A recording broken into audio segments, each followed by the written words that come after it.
つうわけで、乖離戦3回目の解説いくよ。前回の続きになるから、なるべくそっちから見てね。前回は NXT でチャンピオンになって、スマックダウンに昇格するところまでやったんだよな。精神的にも肉体的にも苦しみ抜いて頑張り続けて栄光を勝ち取ったんですよね。非常に見応えがありました。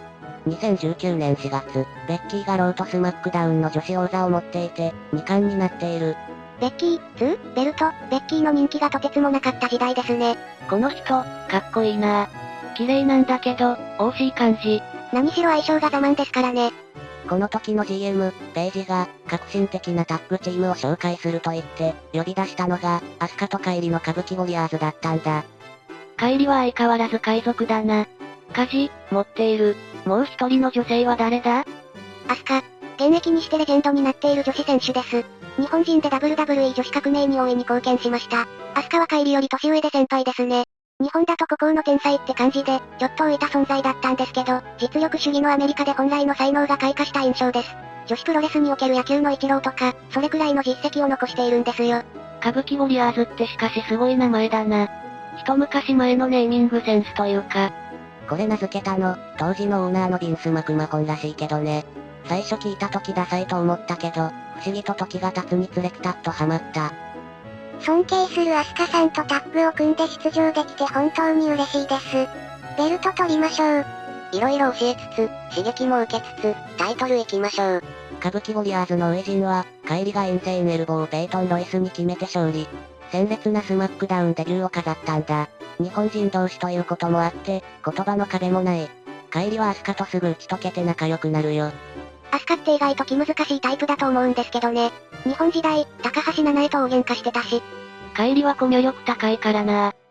歌舞伎ウォリアーズはその後も快進撃を続け、WWE を代表する名タッグチームにまで成長する。この頃の歌舞伎は、圧倒的に強いアスカが試合決めることが多かったです。カイリはアスカをサポートして色々学んでいました。日本人というのを抜きにしてもカラフルで見ていて楽しいよな。花があるぜ。歌舞伎が狙う女子タッグ王座を持っているのは、アレクサとニッキーのこちらも仲良しチーム。アレクサはカイリと同じくらい背が低いんですけど、小悪魔的な魅力があって超人気でした。ニッキーも演技力抜群でこの二人は相性ぴったりでしたね。左の女の子、めっちゃ可愛いな。2019年10月の特番、ヘルインアセル。時は来た。アレクサ、ニッキーの王者コンビに歌舞伎ウォリアーズが挑戦する。歌舞伎もビジュアルでは負けてないぜ。クールだ。激闘の末、カイリはインセインエルボーを放つ。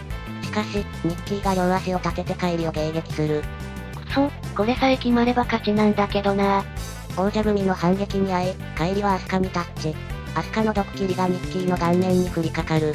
ラブレイト歌舞伎から続く日本人レスラーの伝統芸ですね。すかさずハイキックでニッキーの側頭部を蹴る。アスカのこのコンボは凶悪。明日の女帝は伊達ではない。ドッキリで相手をびっくりさせて、ハイキックで仕留めるのか。呆れるほどに有効な戦術だぜ。アスカがニッキーから3カウントを奪って、歌舞伎ウォリアーズの勝利。カイリは昇格から半年で念願の女子タッグのベルトを巻いたんだ。やりましたね。世界一の団体 WWE でもベルトを取った。カイリは運がいいとかもあるんですけど、スターダムの入団テストも落ちかけた劣等生が努力に努力を重ねて世界的なスーパースターにまで上り詰めたんです。その後、歌舞伎ウォリアーズは、スマックダウンからローに移籍する。どう違うんだ？どっちも WWE なんだろ？番組が違うんですよ。ローは月曜、スマックダウンは金曜に生放送しています。時差の関係で、日本で見る場合は、火曜と土曜になります。日本だと1日遅れの放送なのか。いいえ、ライブで地球上すべて同時に生放送ですよ。日付変更線が太平洋にあるから、アメリカの夜にやっていると日本は日付変わって午前中なんです。番組中、アスカがページにドッキリ浴びせて、歌舞伎ウォリアーズはヒールターン。ヒールターンって？ WWE は、善のレスラーと悪のレスラーで戦っているんですよ。善はベビーフェイス、悪はヒールと呼ばれます。ヒールターンは、善のレスラーが悪に落ちることですね。そういや、アメリカって、アメコミ原作のヒーロー映画とか大好きだもんな。2019年12月の特番、TLC。女子タッグ王座戦はこの特番のメインになる。王者歌舞伎ウォリアーズに挑戦するのは、ベッキーとシャーロットの人気実力最強女子コンビ。女子でタッグが特番のメインとか、数年前の WWE じゃ考えられませんよ。あ、数年後の WWE でもなくなってますね。この時代のこのメンツだからこそ、男子をしのけてメイン任されたんです。全員かっこいい。こん中にカイリが入っているのがすげえ。ヒール時の帰りは傘さして入場するんだ。おしゃれすぎる。この傘欲しいな。小道具の使い方がうまいんですよね。帰り。舵持ったり、望遠鏡持ったり、傘持ったり。ちなみに TLC とは、テーブルズ、ラダーズ&チェアーズの略。長机、はしご、椅子などを使用可能。上からぶら下がっているベルトを取ったチームの勝ち。かなり特殊なルールなんだな。日本だとあまり行われませんね。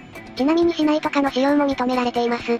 アメリカ人は特にテーブルが大好物なんですよ。試合は白熱するんだが、この日の帰りはどこかおかしかった。パイプ椅子を投げ入れようとしたら、ロープに当たって跳ね返ってきちゃったり。帰りってドジなところあるんだよな。昔からだけど。単に空回りしているだけならいいんですけど。帰りは消火器を使ったりして、奮闘するんだけど。そんなものまで使っていいのか。なんでもありだな。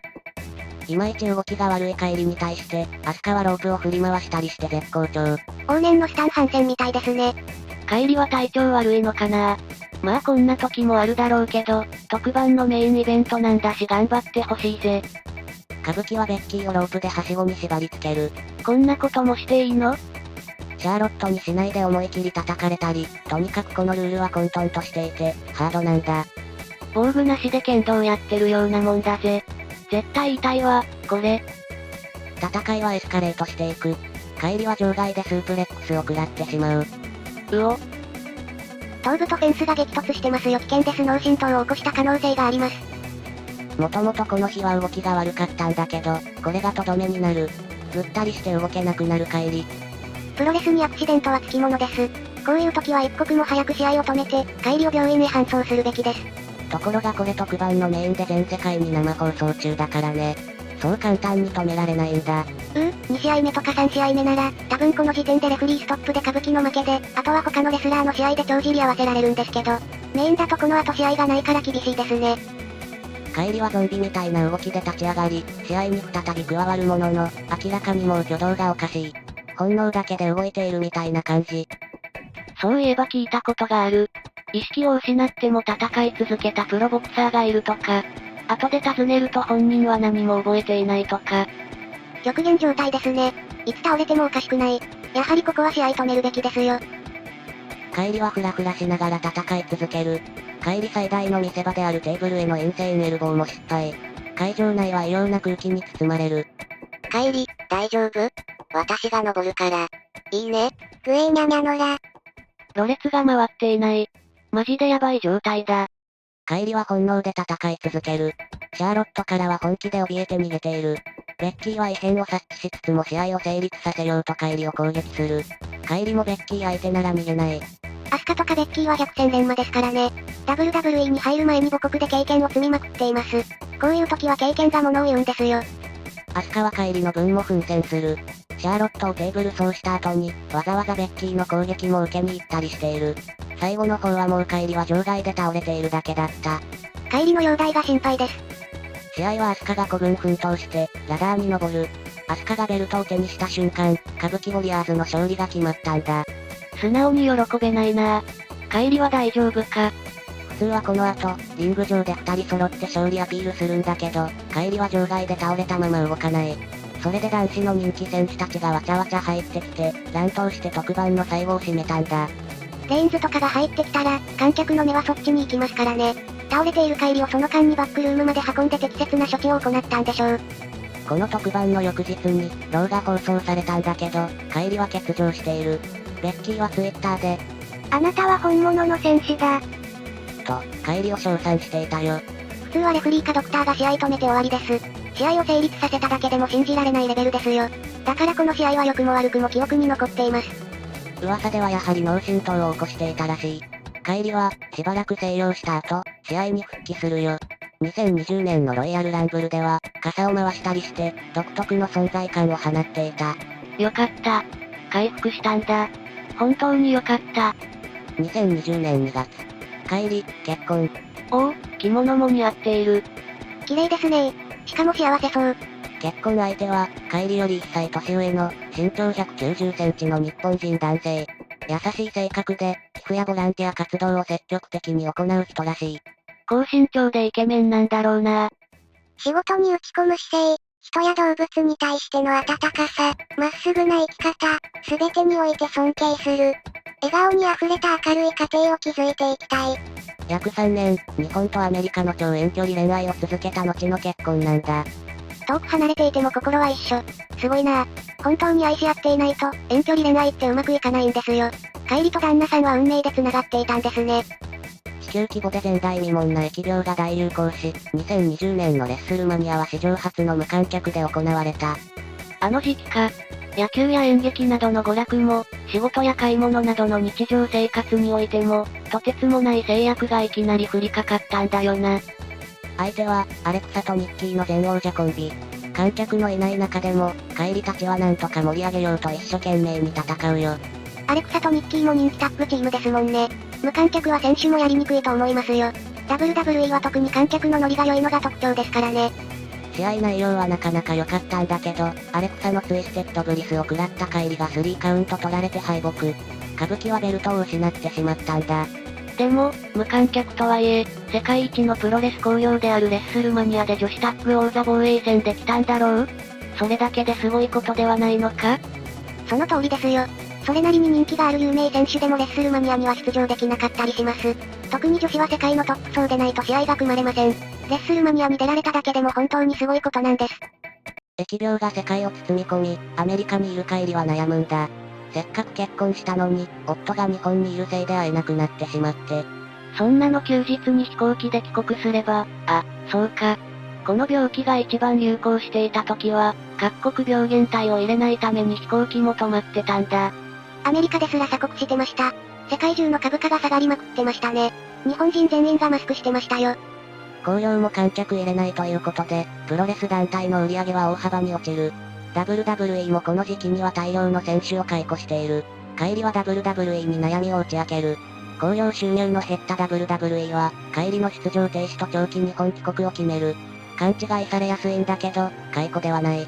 日本に戻ってカイリは WWE の広報の仕事をしていたんだ。2020年10月の特番ヘルインアセル日本語放送では解説も行っている。日本における WWE のプロモーションサポーターという肩書きで仕事していたんだよ。本当に珍しいですよね。WWE って定期的に選手を解雇して新しい選手を補充しているのに。カイリが新婚で相手が日本在住なことと、100年に一度の疫病が重なったこと、そして何よりカイリ・セインという選手が WWE ユニバースやスタッフに好かれていたことが大きい。帰国直前のベイリーとの抗争で、当時2冠王者のベイリーから丸め込みとはいえ勝利していることや、WWE 公式 YouTube がアメリカを去るカイリの特別映像を作成してくれたことは、特例と言っていい。カイリはみんなから惜しまれつつも愛する夫のいる日本への帰国を決断したんだな。あの病気が流行った時は、世界が終わるかと思ったもんな。2021年のカイリは試合をしていない。しかし、そんなカイリにも、頭に引っかかっている言葉があった。長い旅に出ますけど、成長して必ず帰ってきます。アメリカに行く前にロッシーとした約束だな。2021年12月、WWE との契約満了。世界は相変わらず疫病に包まれている。2022年3月、リングネームを、カイリ・セインからカイリにして、スターダムに復帰。日本のファンはずっと待ってました海賊王女の帰還を。カイリがアメリカに渡った後、ロッシーがブシロードにスターダムを売却したため、ロッシーはもう社長ではなくなっている。カイリもスターダム所属ではなくフリーとして参戦になる。カイリは WWE で成功して、日本に帰ってきた。日本で再び激闘を繰り広げるよ。かっこいいな。入門当時はプロテストに落ちかけるほど弱かったカイリが、こんなに成長するなんてな。ファッション。スターダム初期メンバーで吉子事件の際に離脱した高橋七重を、カイリはスターダムに呼び戻している。スターダムの名タッグチーム、7カイリの復活ですね。新7カイリとしてね。また、カイリが選手会長をしていた時期に他団体から参戦していた沙織も、カイリはスターダムに呼び戻している。カイリ、夏っぽいのリスタートで、アーティストのベルトを取っているね。真ん中の選手、綺麗だな。さんは他団体で地道に努力して独特の存在感を放っていました。スターダムで国内最後の大物とか一時期は呼ばれていましたね。こういうのでもカイリの交友関係の広さがわかるよな。コミュ力高いから友達が多い。そんなカイリに対して、嫌いだし、仲良くなかった。と言い放った人物がいる。岩谷真由。スターダム1期生で唯一現在まで現役を続けている選手。なんか聞いたことあるような。家でレスラーって映画で、岩谷の人生は映画化されてますからね。この解説のスターダム編でも出てきましたし、現在はスターダムのアイコンと言われるほどのレスラーにまで成長しています。山口県出身同士だけど、帰りが陽なら、岩谷は縁。イオ、帰り、岩谷でスリーダムを結成した過去もある。2022年11月、IWGP 女子王座が設立される。この IWGP 女子王座をめぐって、帰りと岩谷が対決するんだ。実力的には岩谷も海外で活躍できる力を秘めています。ただ本人の性格もあって、スターダムを出る気はないようですね。試合はこの二人にしかできないハイレベルな攻防が繰り広げられる。ドラゴンスープレックスなんて WWE で使ってくる選手いないけど、岩谷はガンガン使ってくる。いわゆるジャパニーズスタイルってやつか。フィニッシュは帰りのインセインエルボーに連発。帰りは初代 IWGP 女子王者になったんだ。一発じゃ倒せなかったのか。さすが岩谷ですね。こういうところも含めてジャパニーズスタイルです。2023年1月4日、東京ドームにて、帰り対中野タムの IWGP 女子王座戦が行われた。東京ドームで試合とはすごい。IWGP は新日本プロレス管轄のベルトですからね。女子王座が誕生したことは非常に画期的です。日本には、普段、男子しか見ないプロレスファンもいるもんな。そういう人たちに女子の試合を見てもらえるなら、日本における女子の地位の向上にもつながるぜ。帰りは難敵、中野タムを5分弱で下す。強い。中野戦は直後に現れた人物が大物すぎた。WWE で構想したこともあるメルセデス・モネだ。後方水面の一角で、かつてはサーシャ・バンクスという名前だった。髪の色が強烈だぜ。個性的すぎる。モネはもともと日本の女子プロレスが大好きなんですよね。だから新日本が作った IWGP 女子に興味津々なんです。2023年2月、新日本のサンノゼ大会で、帰り対モネの IWGP 戦が行われる。サンノゼって？アメリカですよ。カリフォルニア州です。WWE 辞めた二人がアメリカで試合したのか。二人ともアメリカにファンがたくさんいるから、それは盛り上がるだろうな。試合は新日本プロレスさながらの死闘になり、会場は大盛り上がり。アラバマスラムでテーブルが真っ二つ、アメリカ人の大好物ですね。ああ、なんとなくわかった。派手にぶっ壊れるの見るのが好きなんだな。フィニッシュは、モネメーカー。帰りは敗北し、モネに IWGP 女子を奪われてしまうが、女子最高峰の熱戦に世界中のプロレスファンが帰りの実力を再認識したんだ。WWE を辞めた二人が別の団体のリングでぶつかり合う。数奇な運命を感じますね。IWGP は失ったけれど、前述したように帰りは夏ポイヤーノーと6人タッグのベルトを取る。人生七転び八起きだぜ。帰りはフリーでスターダムや新日本のリングに上がっている。そのせいで不満もあった。もっと試合に出たい。と言っても、帰りが出場するのは数ヶ月に1回程度のビッグマッチだけで、地方巡業など普段の興行には出してもらえなかったんだ。スターダムは所属選手の人数多いし、基本的にみんな出場させて、所属選手の出番確保してますからね。フリーの選手は普通の興行にはなかなか呼ばれないかもしれません。ロッシーが社長だった頃とは違う組織になっていたんだな。モネ戦以降、フリーの帰りには、世界中のプロレス団体から、様々なオファーが舞い込んできたという。フリーって言っても、昔のよしみを重視して、スターダムと同系列の新日本にばかり出てましたものね。ここまでの帰りは。そんな帰りに、ある団体から最高のオファーが届く。これは、帰りは決断する。まず、フリーとして、様々な団体に出場することを。小橋健太やサリーの自主興行、全日本プロレス、仙台女子、新興団体グレート、など、日本の数々のプロレス団体に、帰りは出場しまくったんだ。まるで自分の足跡を歴史に刻むように。そして、これが最後の公開になる。WWE2023 年11月の特番、クラウンジュエル。イオとビアンカの女子王座戦。盟友イオのピンチに、帰りが乱入する。え？ライダースーツ？かっこいいけど、違和感がある。サウジアラビアでは、女性は肌を隠さなきゃならないんですよ。帰りはバイクの免許も持ってますし、イオシライも改名して、イオス会になってます。帰りはサウジアラビアでも大暴れ。親友の勝利に大きく貢献したんだ。WWE に復帰したのか。世界一のプロレス団体だもんな。報酬とか考えると一択だよな。帰りの WWE 復帰が波乱を巻き起こすよ。